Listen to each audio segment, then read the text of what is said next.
तेलवा क पैसा नाही जेबवा में, तेलवा क पैसा नाही जेबवा में, काहे लिहला बुलाटिया दहेजवा में, काहे लिहला बुलाटिया दहेजवा में।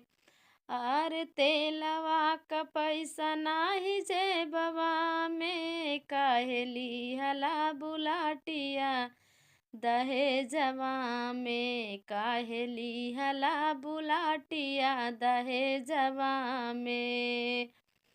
घरही में राहिउ रानी दीनवा जौरातिया, घरही में राहिउ रानी दीनवा जौरातिया, सारा पैसा चूस ली लुफाए सानवा में, सारा पैसा